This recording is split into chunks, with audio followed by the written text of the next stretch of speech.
repeat that, please? Prince Management was the only bidder on both jobs. All right, you're live.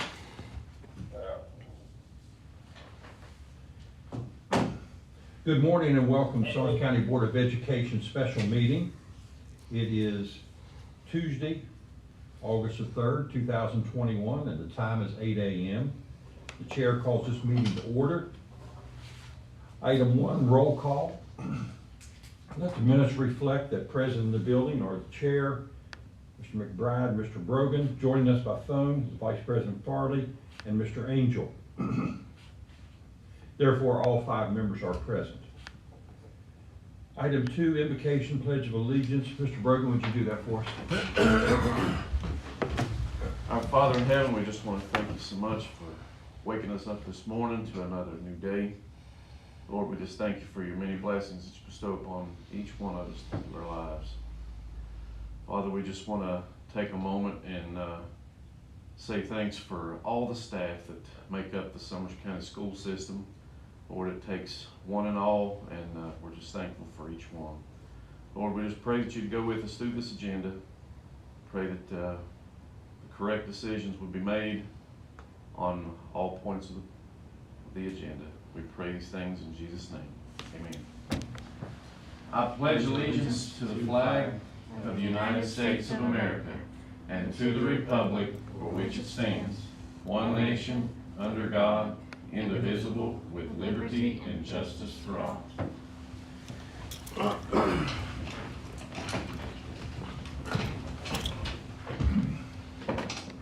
Item 3 is to approve the agenda / adjustments. It's such a short agenda, I doubt that there are any adjustments. I move we approve the agenda as read. Second. Motion on the floor, Mr. Brogan, and seconded by Mr. McBride, that we approve the agenda as presented to us by the superintendent. Any discussion? All in favor, please say aye. Aye. Aye. Aye. Aye. Opposed, abstaining. Minutes reflect 5 votes in the affirmative. This board has approved the agenda as presented to us by the superintendent. That brings us to item 4, personnel.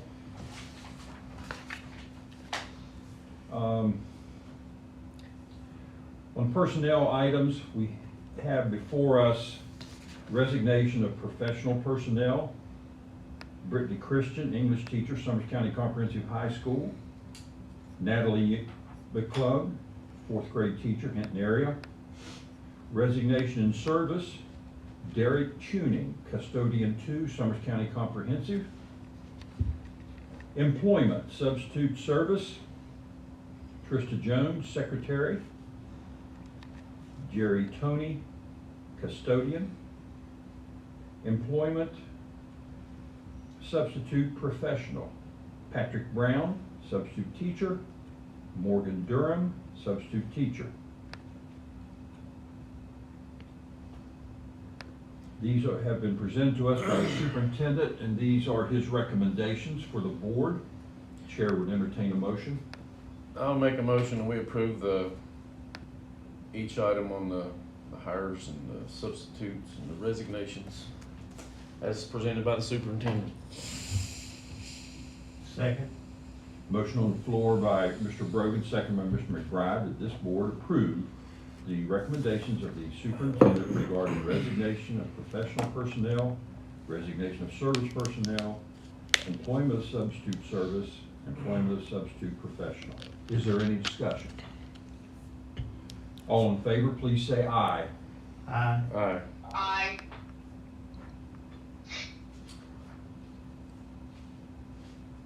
Aye. Opposed? Abstaining? Did we lose Mr.? No, he said aye. Let the minutes reflect by 5 votes in the affirmative, this board has approved superintendent's recommendations regarding all personnel items brought before us and previously read. That brings us down to item 5, new business. Item 5 was of such urgent nature, I felt necessary to call a special meeting to deal with this. Otherwise, we don't meet again until next Thursday, the 12th, and that's that gives us a long wait period time for the necessary beginning of the renovation of the old school board office, which will, for everyone listening, the old school board office is now going to become an annex for Hinton area. And in fact, it'll be used by elementary students from all over our county, particularly for, as I believe Mr. Wardle, the STEM lab for elementary kids. And we have a time crunch in that school's going to be starting shortly. Therefore, the necessity for this special meeting, because we have contractors waiting to start to work this morning, but we couldn't allow them on the job, and they didn't want to come on the job until this board had made its official action, take official action. So, I think we'll take these individually. So the first item under new business is discussion and possible action to approve a bid of the renovation of the old Board of Education office. And that money was budgeted, was it not, Mr. Crook, it was budgeted, and that money is being paid out of Round 2 of ESSER funds. round 2 of ESSER funds. Yes. COVID monies. Yes. So Superintendent Worrell, you want to discuss the Prince Management bid? Yeah, real quick, I know you have A and B are two items that do with renovation. We budgeted $200,000 for the annex and $200,000 for the auxiliary building, which is the metal building on the football field. So that was $400,000 that we budgeted total. That doesn't mean we spend all of it, but at that point in time, we didn't know with, and Ms. Crook can correct me if I'm wrong, but we have to worry about prevailing wage. It's federal money, and these are buildings that are being paid by federal dollars. So we didn't know how high it was gonna go with the cost of materials and prevailing wages. And that prevailing wages we have to go by because of a Bacon Act, and that was at the Supreme Court level, and we were advised and directed by Amy Willard at the State Department that you gotta make sure you have the I's dotted and the T's crossed when you're dealing with prevailing wages. So having said that, it was recommended by our board president to make sure when we do these bids to have things itemized out. So I know that takes a little longer to have things itemized, but Prince Management did do exactly what the RFP said. Itemized, you have schematic drawings there, and you can see that he said he could be done in approximately 4 weeks at the Hinton area annex, which would be great because we have students coming to school in the next couple weeks.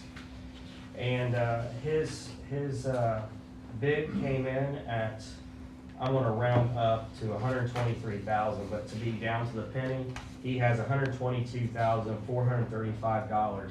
And we did run this through the state fire marshal.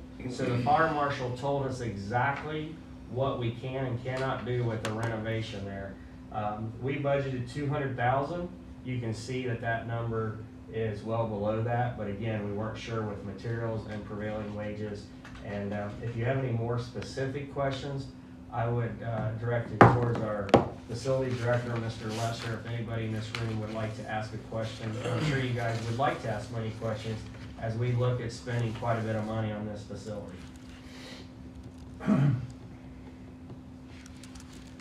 Any questions by any members? Any points of interest for discussion? So I have one question. Yes. You said the fire marshal had given us, and told us specifically what we need to do. Do we have that in writing? No. It's still on the in the bid documents, it's still the responsibility of the contractor to get all necessary information and permits from the fire marshal. But the fire marshal already took the structure of the building because it's cinder block. The burn rate of the building doesn't require us to sprinkle it. That was the main worry that we had because that would push the cost up. So I don't have that in writing, no. So what you're saying is Prince Management has took on that liability. If there's more, he will cover it? I don't think he'll cover it, but it's his responsibility to get all the permits necessary. So my concern is, just like with the previous project, if he runs into anything that we don't have in writing from the fire marshal, or the fire marshal comes back and we, let's just say, for instance, we get a new fire marshal and they come back and say something different, then I'm concerned about the cost going up on us and having to give more money in addition to what this bid is for. Right. So what we can do, we can have Prince Management to submit to the fire marshal the plan for pre-approval and have him hold off on construction until then.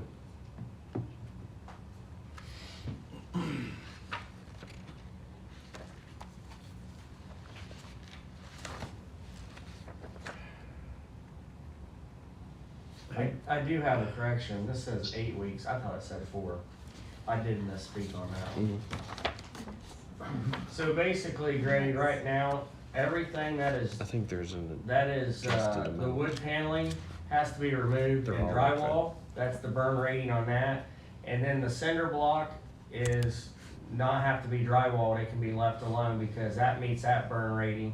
We will have new ceiling tiles put in, LED lighting, and then Safe and Sound's gonna have to work with Prince Management on putting strobe lights in the bathrooms in case there would be a fire and they couldn't hear. At least the strobe light would go off to signal there's a fire. But all the fire exits are fine. Where our fire extinguishers are, he didn't have any problems with the way the facility is. There's no surprises. He looked around, but we can get in writing from the fire marshal that we're okay to move forward at this point in time with what he saw. And Greg, the one thing that the fire marshal went in every room, and I painstakingly went over everything that we were going to do. So the drywall on the paneling for fire code, we're going to go ahead and replace the ceiling tiles. So when the fire marshal asks us, what is the fire rating on the ceiling tiles? Because we don't have those boxes they came in, so we can't give him the Guaranteed. the label that says it's fire retardant. It doesn't have to be a 2-hour fire ceiling like the other building. So we've taken lessons learned from the other building, and I think that's an example of it's been this long since we've done any real construction, but the fire marshal was not in the other building at the detail before construction in the other building like he was in this building. He made a special trip down here to go through this building with me, spend quite a bit of time with me. The only place that requires a 2-hour burn rate is around the electrical room, the electrical panel. So we know that. That's on the plans. It's in the bid. And the kitchen cannot be used for a kitchen anymore. That's right. Just the teacher workroom. So we're gonna remove the stove and the refrigerator. And the other thing is we're ripping out all carpet and putting down laminate flooring. So that we can't guarantee the carpet as a fire rating, and we can't guarantee the ceiling, so we're just gonna replace everything. That way we're stripping that whole building down basically to the studs, if you will. I might add a couple of items to the discussion. One, this building, the old board office, was built in 1974, I believe, Yeah. as opposed to the other building, the cafeteria area, was built in the early 1950s, I believe. That's one item. Another item is that this building is adjacent to Hinton Area Elementary.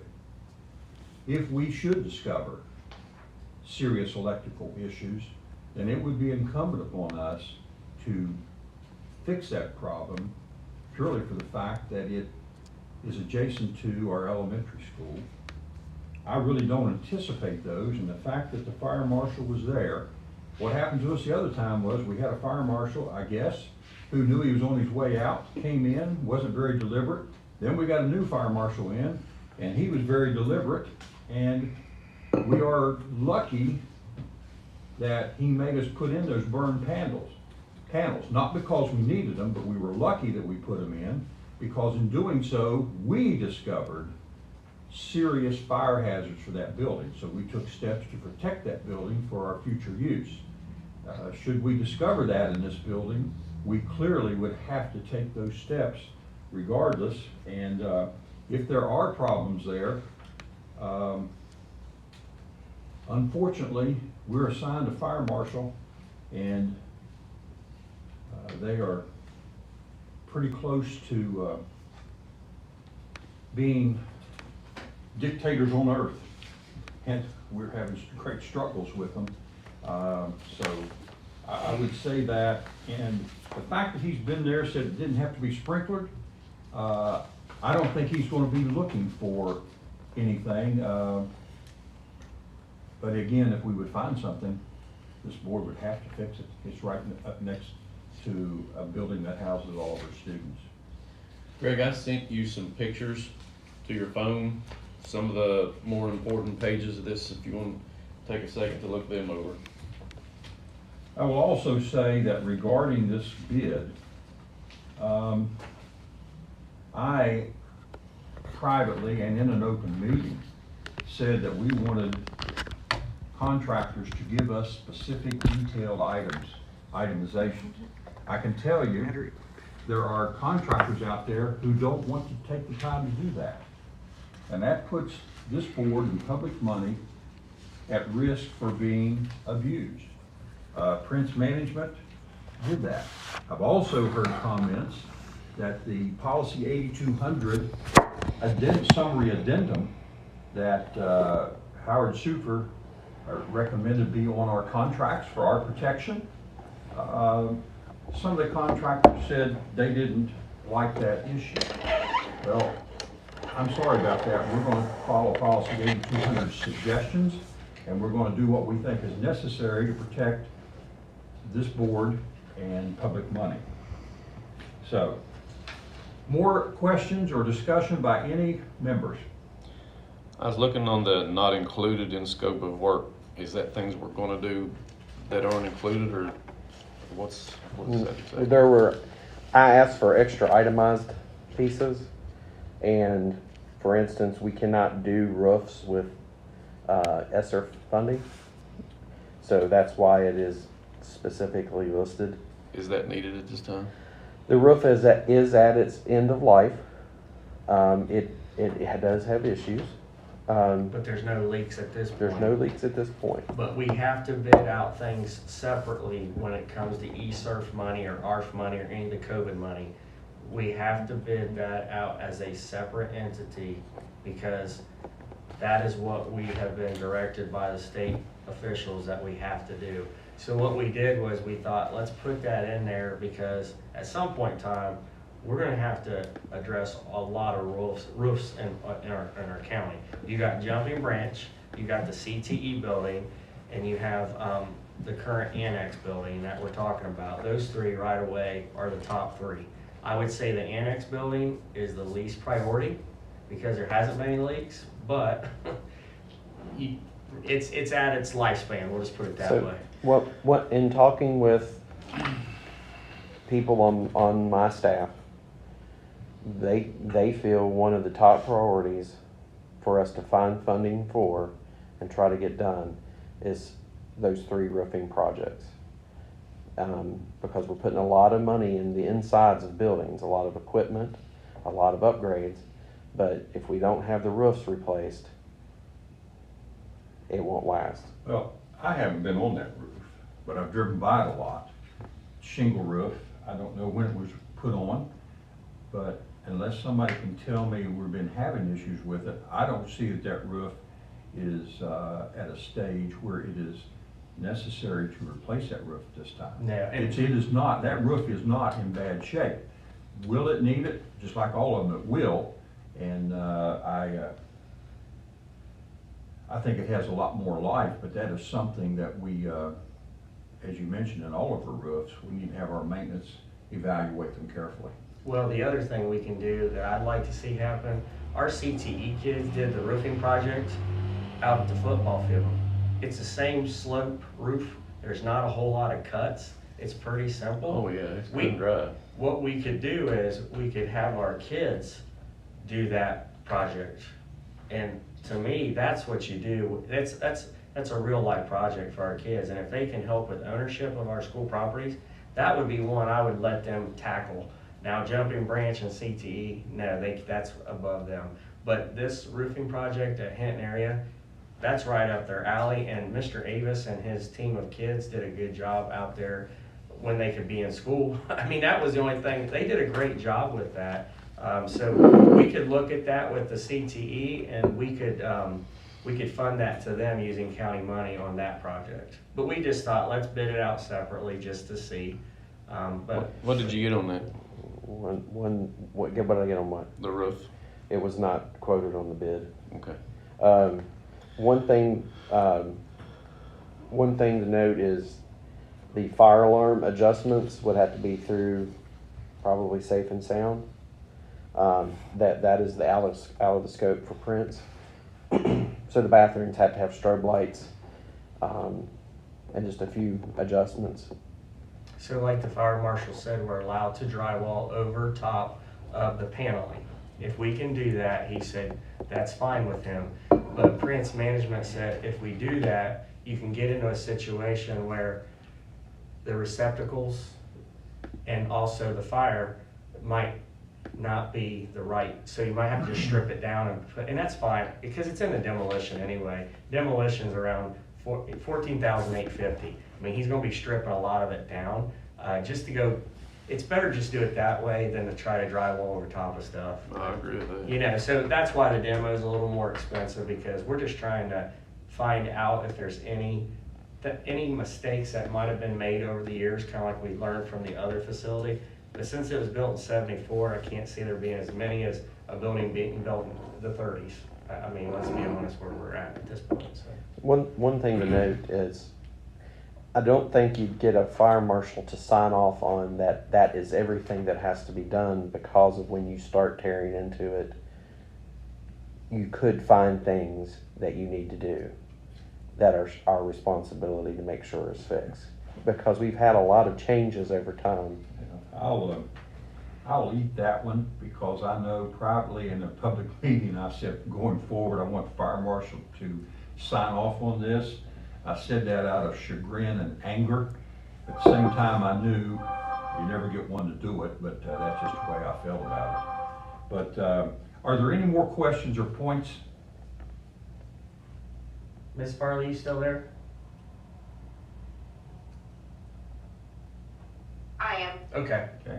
Just want to make sure you're still there. All right, we have before us, under new business, item 5A, discussion possible action to approve a bid of renovation of the old Board of Education office. Chair would entertain a motion. I'll make a motion, we approve the bid for Prince Management. I'll second.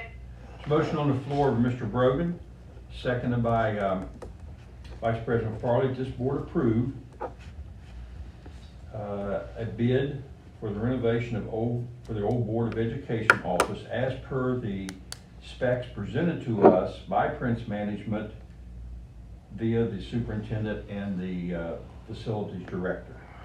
Is there any discussion? All in favor, please say aye. Aye. Aye. Greg, you there? I'm here. Opposed? Abstaining? I'll abstain. Let the minutes reflect by a vote of 4 votes in the affirmative, this board has voted to approve the renovation of the old Board of Education office as per the bid of Prince Management LLC, as presented to us by the superintendent, that Mr. Angel abstained. At this time, I would move that the board take about a 4-minute recess. Second. Motion on the floor of the chair, seconded by Mr. McBride. This board take about a 4 to 5 minute recess. Is there any discussion? All in favor, please say aye. Aye. Aye. Aye. Aye.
Right.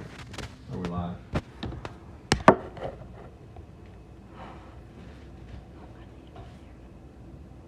The chair calls this meeting back to order. The time is 8:30 a.m. on Tuesday, August the 3rd, 2021. We're in a special meeting of Sumner County Board of Education. We are now at item 5B under new business.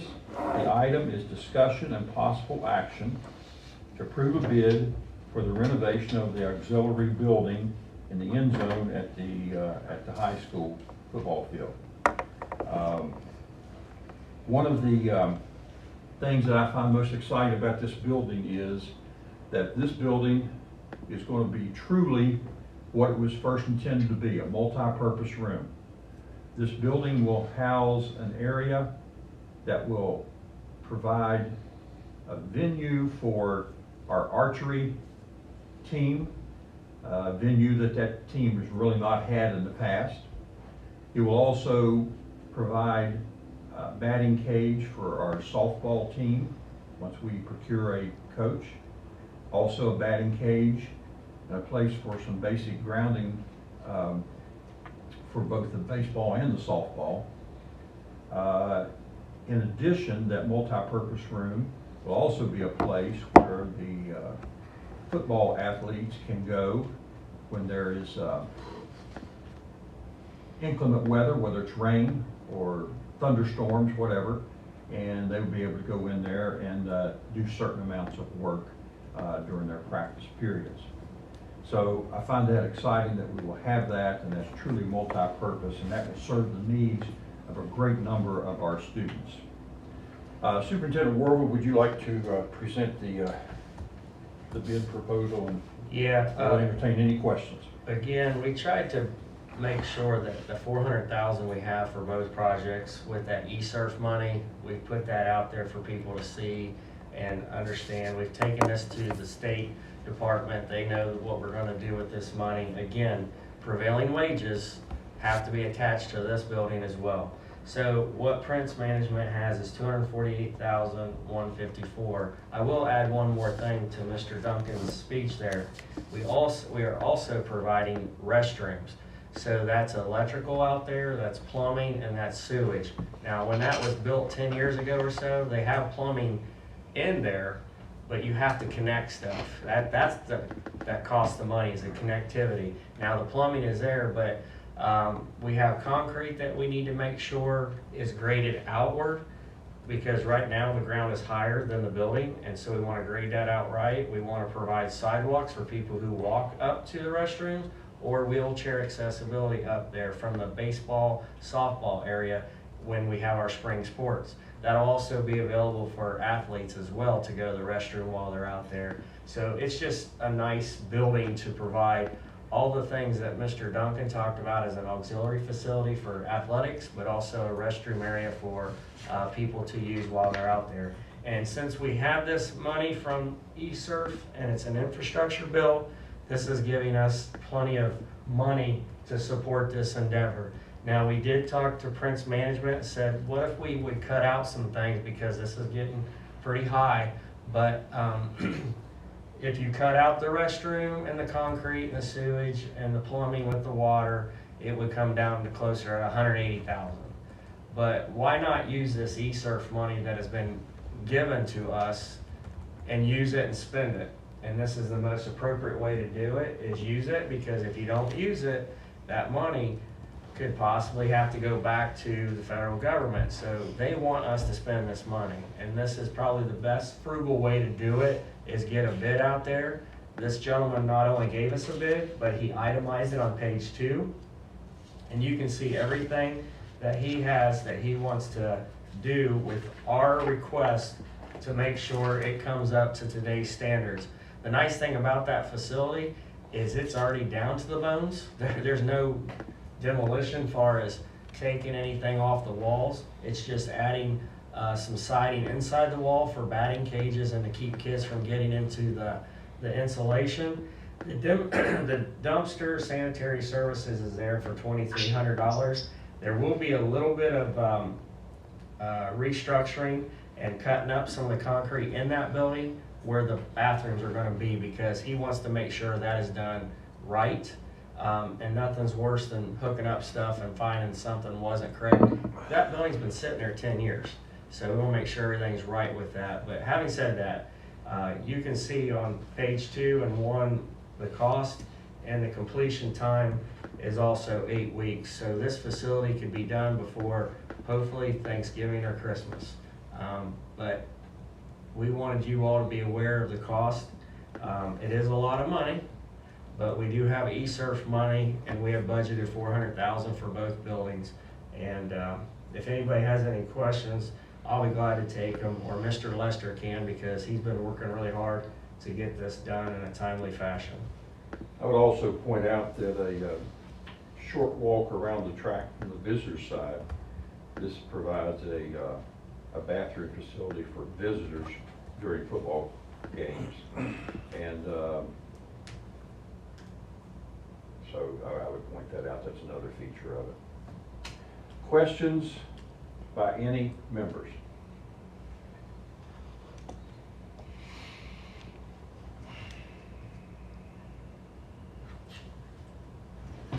Okay, no questions, then the chair would entertain a motion regarding item 5B on approving a bid of the renovation of the auxiliary building and the end zone at the high school football field. I will make that motion that we approve the bid for the practice facility at the end of the football field.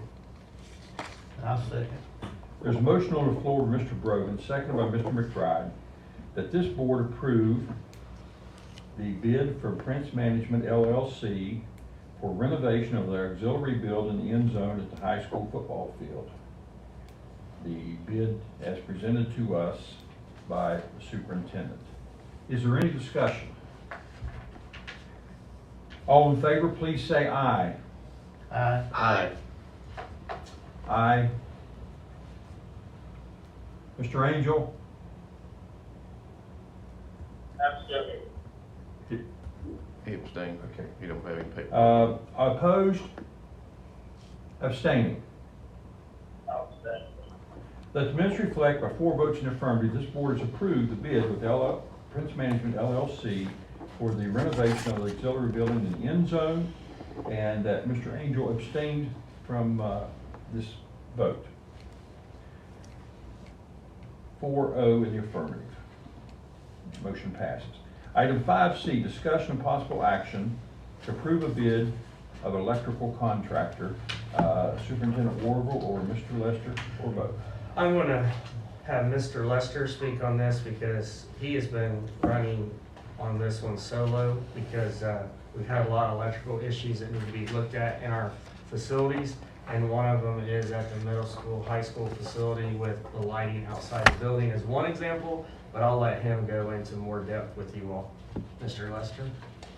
So the meat of this information here is on the bid schedule page. I can't hear him. We'll move you down there, Jackie. Okay, So thank the you. the main part of the information on this bid is on the bid schedule page. And I'll read this off to you guys so Greg and Ms. Farley can hear this. Service call cost is $150 per hour, portal to portal. Standard rate for service, $75 per hour, portal to portal.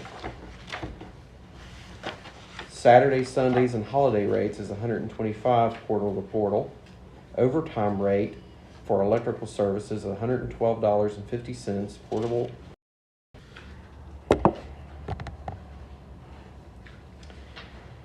A mileage rate is $1 per mile. Equipment rate is described as below. Excavator is $100, $300 per day max. Skid steers $100, $300 per day max. Any attachments to equipment is $50, $200 per day max. Trencher is $100, $300 per day max. Bucket truck is $125, and that includes the operator.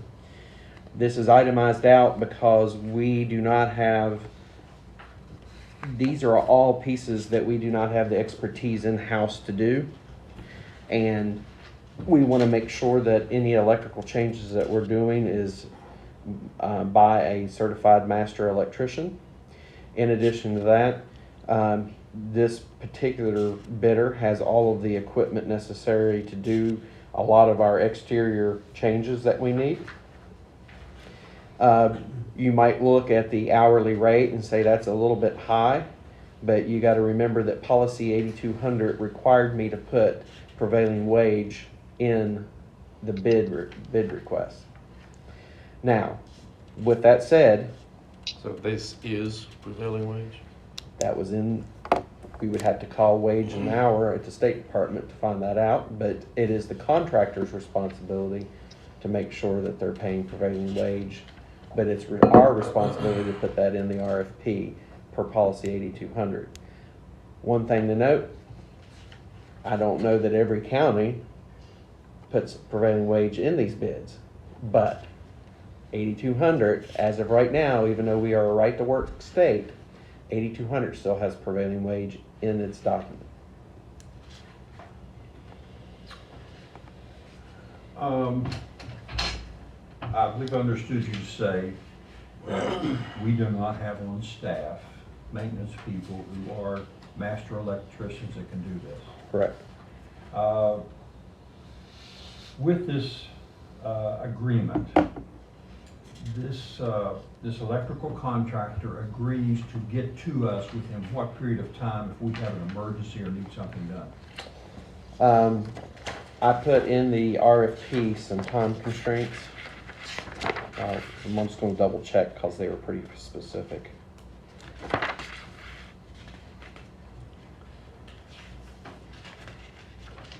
Where is RW Electric? In Beckley. Can you send me the documentation on this so I can look it over, please? I just did, Jackie. I'm sorry? I just did. Okay, thank you. Mr. Rogan, it says 122 Electric Avenue, is that right? In Beckley? That's Apropos, is it not? Wonder what he had to do to get that. isn't that a song from the 80s? That's why I'm laughing. That's why I'm laughing too, but you asked, I'm giving you the answer. RW Electric. Just exactly. walk down to it.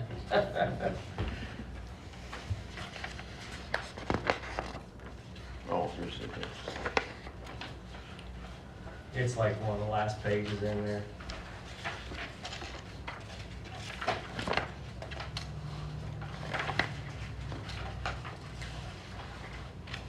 I don't know that we'll be using their services a lot, but we do have to get that comprehensive facility better lighting on the exterior. We've had poles either knocked down or not replaced after being knocked down.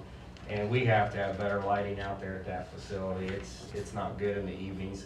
And so that would be one area that we would call for some help Okay. if we needed them. Contractors shall respond to requests for repairs or unscheduled emergency repairs as required 24 hours per day, 365 days necessary to perform high-quality work. Contractor will also be responsible for discarding all materials. Very good, Mr. Lester. I knew I could count on you. So That's within holding 24 their hours. feet to the fire, and that provides this system of protection. So this is written to help our other auxiliary units at this school board. For instance, this RFP covers Hinton area Annex, Jumping Branch, the comprehensive high school, Talcott, the new board education building, and the bus garage. So, for instance, if something has to be done at the bus garage and it's electrical and it's over $5,000, they don't have to bid it out anymore. We have a Retainer, basically. retained electrical service provider, and that's what we've been missing.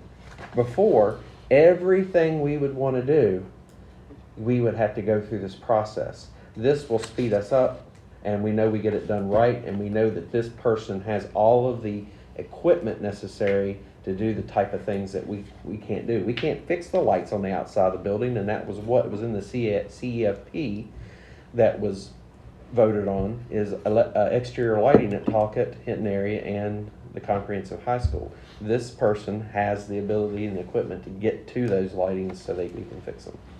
Well, like we have our attorneys, Bowles Rice, they're basically on retainer for us. If we need them, we call them and they start billing us. That's how this is gonna be. We're not getting billed until we need the services. This is just to let you all know, we can expedite this a lot quicker than saying, let's have a special board meeting or wait till a board meeting to approve it. We gotta bid it out.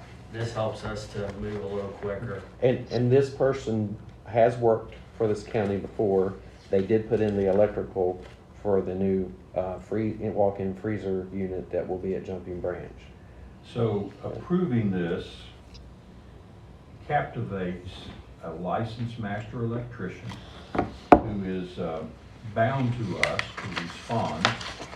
And And I can see where that is a great advantage, because not only is the time constraint on getting proposals out for other type of jobs, but even being able to find someone at a moment's notice is a difficult, but this gentleman or this company has agreed to make themselves available to us as per this contract. I see this as a win-win situation, I really do. So are there any other questions regarding item 5C, discussion possible action to approve a bid for an electrical contractor who is basically on standby to service the needs of Summers County Schools? I did have one question. Mr. Lester, you were mentioning the cost from portal to portal. Is that from the time they leave their office until they return to their office? Yes, sir, and if you notice that the higher amount there is on the first hour. So, example, if this person comes in and we call them in, we're paying $150 for a first hour. That's typical. And I have to tell you, the way this is itemized out, you know, a lot of these contractors won't take the time to do that. Right. So I like it because we know exactly what it's going to cost us, and we know the rates are higher because of prevailing wage. I mean it's Right. And this person that's listed here is the on retainer electrical contractor for Raleigh County Schools. Very good. Just to be clear, this is not for any current project. This is just to put them on retainer to use SBD in the future. Yes. Yes, like we do with Bowles Rice. You guys agreed to use Bowles Rice. Correct. Yep, it's just like that. Okay, thank you. Yep. Any more questions by any members? Not a question or request. Move the phone back close to Stan and Mr. Warble again. I can barely hear you now. I feel like that commercial. Can you hear me now? I got you. Mrs. Okay. Farley, can you hear me? Yeah, that wasn't the problem. I can imagine that's the case. Well, anyway, We won't put that in the notes. no, please delete that. The chair moves that this board approve the bid for the standby electrical contractor to service the needs of Summers County electrical emergencies and projects as we deem necessary, or as they become necessary. There's a motion on the floor. I'll second. Motion on the floor by the chair, second by Mr. Brogan, that this board approve the bid for the standby electrical contractor to provide emergency services and to be available to us based upon prevailing wage to service our electrical needs as we choose in the future. Is there any discussion? All in favor, please say aye. Aye. Aye. Opposed, abstaining, 5 votes in affirmative. Mr. Wardle, we have now approved this electrician contractor agreement. Ms. Farley, you are on. I make a motion we adjourn. The time is now 8:49. This meeting stands